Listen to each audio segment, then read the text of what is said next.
Hello दोस्तों, स्वागत है आपका हमारे YouTube channel radiographic technical study के अंदर।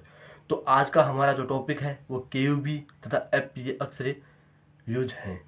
तो आज हम केयूबी के बारे में तथा एफपी के बारे में डिटेल से पढ़ेंगे। तो सबसे पहले हम बात करते हैं केयूबी की। तो केयूबी है, उसकी फुल फॉर्म है किडनी यूरेटर ब्लैडर।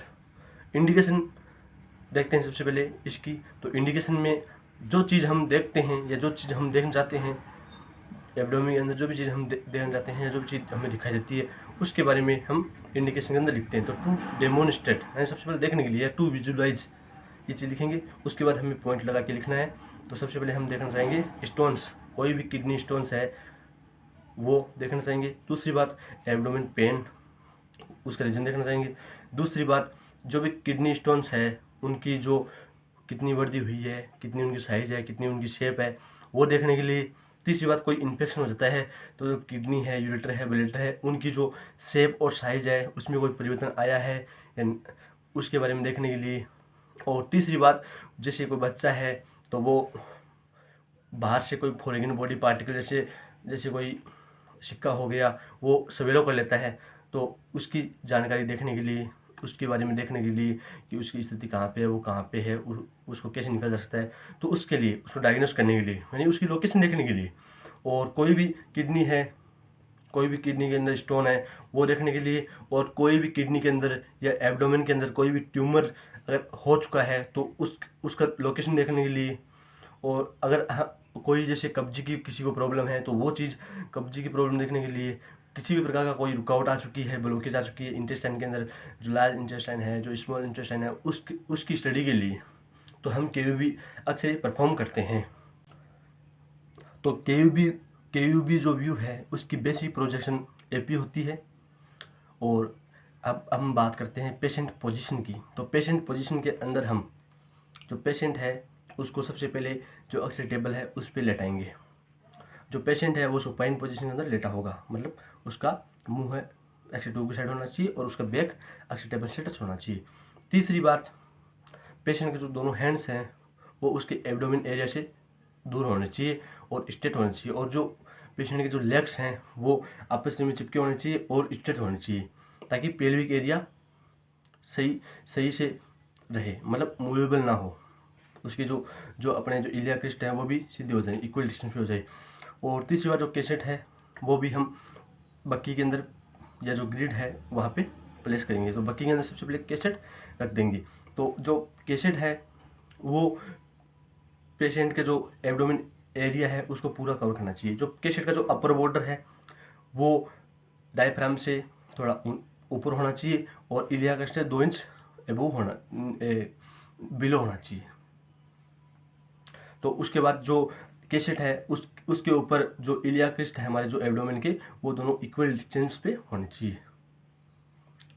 और पेशेंट पेशेंट फुल इनहेलेशन होना चाहिए। जब हम एक्सपोज करें तो वो जो अपनी ब्रीथ है वो इनहेलेशन करे और उसको रोक ले। और एक्सपोजिंग टाइम के अंदर पेशेंट को हिलना नहीं चाहिए, क्योंकि हिलने से सुपर इम्पोजिशन हो सकता है या कोई ब्लीडिंग आ सकती है, जिस कारण जो भी स्टडी हम करना चाह रहे हैं वो उसमें दिक्कत आ सकती है। अब हम बात करते हैं जो केयूबी एक्सरे है उसकी सेंटरिंग कहाँ पे देंगे। तो a well collimated X-ray beam is centred on the belly या L5। तो जो एक्सरे बीम होगी उसको हम बेली पे सेंटर करेंगे। और दूसरी बात, कैसेट साइज़ की करते हैं तो कैसेट साइज़ होगी वो 24 बाई 30 सेमी की या 14 बाई 17 इंच की होनी चाहिए। और उसके बाद हम बात करते हैं एक्सपोजर फैक्टर की। तो जो MS है वो 70 रखना है और जो KVP है वो 65 से 70 रखना है। और जो ग्रिड है वो रिक्वायर्ड होगी, ग्रिड का काम में लेंगे। और जो FFD है वो 180 सेंटीमीटर होगी। और उसके बाद हम बात करते हैं शील्डिंग की। तो शील्डिंग एक मेन पॉइंट है, सभी एक्सरे के अंदर ये होता है, ज़रूरी है करना भी, क्योंकि पेशेंट के जो सॉफ्ट टिश्यूज़ है उनको एक्सरे के द्वारा बचाना है। जो गोनाड्स है पेशेंट के उनको बचाना, उनकी जो आइज है उनको बचाना। तो ये जितने भी जो सॉफ्ट टिश्यूज़ है उनकी शील्डिंग की जाती है, मतलब वहाँ पे लीड एप्रिन रखी जाती है या उसको लीड एप्रिन या लीड के जो मटेरियल है उसके द्वारा कवर किया जाता है, ताकि वहाँ पे एक्सरे ना लगे और उसको किसी भी प्रकार की कोई प्रॉब्लम ना हो, क्योंकि एक्सरे के द्वारा उसकी जेनेटिक जो मटेरियल है वहाँ पे म्यूटेशन हो सकता है और उसको कई प्रकार की सेक्सुअल प्रॉब्लम का सामना करना पड़ सकता है। तो अब हम बात करते हैं FPA व्यू। तो FPA व्यू इसकी फुल फॉर्म होती है फ्लैट प्लेट एब्डोमेन। तो अब हम बात करते हैं इसकी इंडिकेशन। तो इसके अंदर हम जो डेमोन्स्ट्रेट करते हैं, जो चीज़ें विजुलाइज करते हैं, उनके बारे में बताते हैं। तो सबसे पहला पॉइंट है कैलकुलाई के द्वारा जो भी रुकावट आई है, मतलब कैलकुलाई मतलब स्टोन्स हैं उनके द्वारा या जो पथरी है उनके द्वारा जो भी रुकावट आई है उसका मेजरमेंट करने के लिए, या फिर कोई भी कब्जी की प्रॉब्लम है उसको मेजरमेंट करने के लिए, या किसी भी प्रकार का जो एब्डोमिनल पेन है उसको डायग्नोस करने के लिए कि वो किस कारण हो रहा है, कोई किसी फ्लूइड के कारण हो रहा है, किसी परपोरेशन के कारण हो रहा है, मतलब किसी रुकावट के कारण हो रहा है। और जो स्मॉल इंटेस्टाइन और जो लार्ज इंटेस्टाइन है उनके अंदर कोई किसी प्रकार की रुकावट आती है तो उसको भी मेजरमेंट FPV के द्वारा होता है। और जो किडनी है, जो स्टोन्स है, जो ट्यूमर है, उनकी लोकेशन देखने के लिए और जो ट्यूमर उनकी शेप देखने के लिए इस व्यू का काम में लेते हैं। और किसी बच्चे ने या किसी एडल्ट ने अगर कोई भी मटेरियल है या जो फॉरेन बॉडी पार्टिकल है उसको सवेलो कर लिया है तो उसकी लोकेशन और वो कितना हमारे लिए हानिकारक है तो उसका डायग्नोस करने के लिए भी FPA व्यू का काम में आता है। और अब हम बात करते हैं बेसिक प्रोजेक्शन। तो FPA व्यू की जो बेसिक प्रोजेक्शन है वो AP है।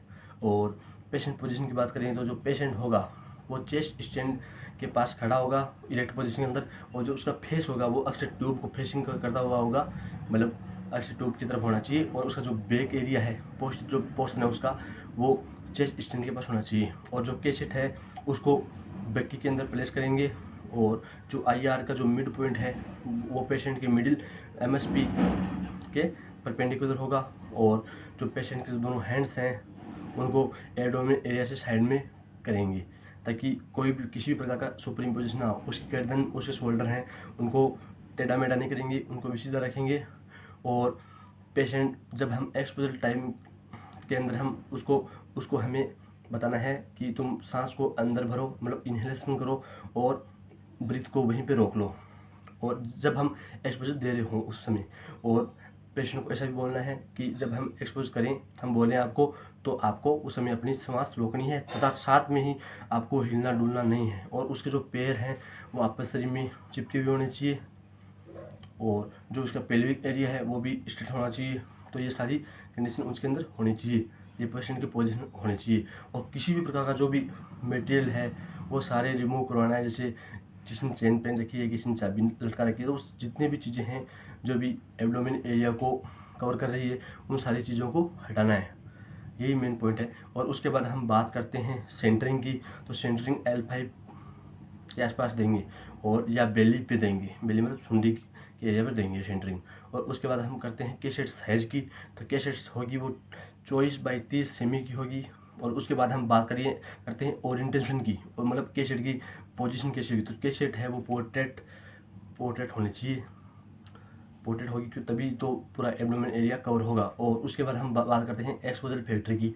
तो एक्सपोजर फैक्टर के अंदर MS है वो 63 से 73 रखेंगे, और जो KUP है वो उसको 65 से 75 तक रखेंगे। और जो ग्रिड है उसकी रिक्वायर्ड होगी, और FFD 180 सेंटीमीटर रखेंगे। और शील्डिंग की बात करते हैं तो शील्डिंग जो जितने भी सॉफ्ट टिश्यूज हैं, जो पेशेंट के जो गोनाड्स हैं, जो भी गुप्तांग है वहाँ पे शील्डिंग आवश्यक है। और जो भी अपन सॉफ्ट टिश्यू जैसे आइज होगी उनको भी प्रोटेक्ट करना बहुत ज़रूरी है। जिस एरिया की हम एग्जामिनेशन कर रहे हैं उसको छोड़ के बाकी जितने भी एरिया है जो कि सॉफ्ट टिश्यू के अंदर आते हैं, जो कि हमें हमारे जो सेल्स हैं उनमें जेनेटिक मटेरियल के अंदर चेंज कर सकते हैं, तो उसको शील्डिंग के द्वारा बचा जाना चाहिए। जो गोनाड्स हैं अगर वहाँ पे एक्सरे लगेगी तो उसको सेक्सुअल जो भी एक्टिविटी है उसके अंदर प्रॉब्लम आएगी, उसकी वीर्य की क्वांटिटी घटेगी। तो इसलिए उसको बचाने के लिए ये बहुत ज़्यादा आवश्यक है। तो नमस्कार साथियों, राम राम। फिर मिलेंगे नए वीडियो के साथ। आज का टॉपिक अच्छा लगा है तो लाइक कीजिए और सब्सक्राइब कीजिए हमारे चैनल को, सपोर्ट कीजिए।